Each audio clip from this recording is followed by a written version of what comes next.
Baadhi ya wafanyabiashara katika soko la Sido jijini Mbeya wamelalamikia uamuzi wa mamlaka ya soko kuondoa katika maeneo yao ya kufanya biashara. Sababu iliyotajwa ni kwamba baadhi yao wamekuwa wakifanya biashara kwenye njia zinazopaswa kubaki wazi kwa matumizi ya dharura endapo kutatokea tukio la moto, ili kuruhusu magari ya zimamoto kufanya uokozi. Kwa majina anaitwa Pascal Kenyatta, ni mfanyabiashara mdogo wa Sido.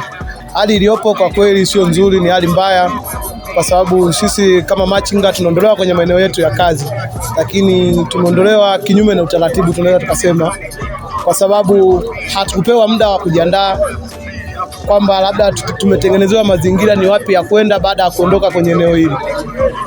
Sisi kwa kweli ni machinga, hatuna mapato tunaolipa. Shida kinoma mjomba, kwa sababu wamekuja tu ghafla anatuelekeza kwamba tusogeze meza, sisi tutoe kabisa.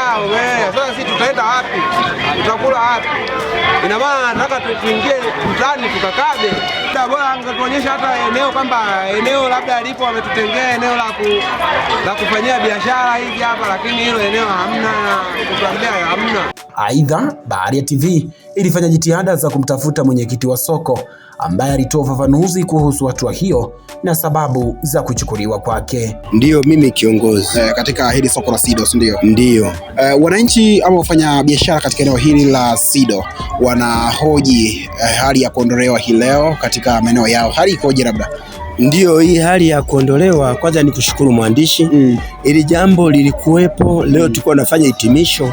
Maana yake hali ya kuondolewa, wafanya biashara wamepanga barabarani. Kwa maana tulishatangaza kwamba wafuate kwenye vibanda vyao, na wengine kwenye vyumba vyao, lakini baadhi ya wengine walitoka kwenye vyumba vyao walienda barabarani, ndio tulikuwa tunawaondoa. Leo mwandishi, barabara inapendeza. Ndio. Sawa, pengine labda kitendo cha kuondolewa hawakupewa labda taarifa hapo awali, hii kimekaje? Sisi tulikaa kikao pamoja na meneja wa Sido, pamoja na kwa niaba ya mkurugenzi, pamoja na wenye viti wote, tuliwaelekeza. Lakini baada ya kuelekeza kwamba hamtakiwi kuweka biashara zenu barabarani, tulishawaambia. Lakini mbali na hivyo kusema waondoe, tulipitisha gari la matangazo. Lile gari kubwa lilizunguka soko zima kuelimisha kuanzia asubuhi saa 2 hadi jioni saa 10:30. Maana yake lilipita ambayo ilikuwa ni Jumatatu. Maana yake Jumatatu tuliwacha, Jumanne tuliwacha. Leo ndio tumepitia tukakuta kuna baadhi ya watu ambao hawajatii, lakini wengine wametii. Barabara iko vizuri. Sawa. Ndio. Pengine labda tujue au machinga hakuna malipo yote ambayo wanalipa labda mapato katika halmashauri?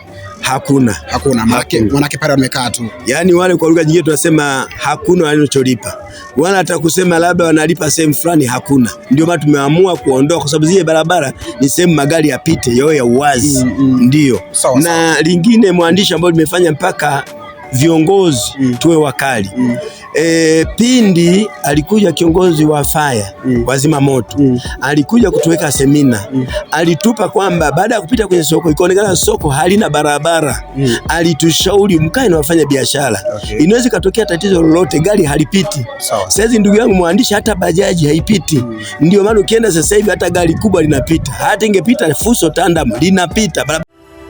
Asante kwa kuifuatilia Baharia TV. Usisahau kulike, kusubscribe, kucomment na kushare.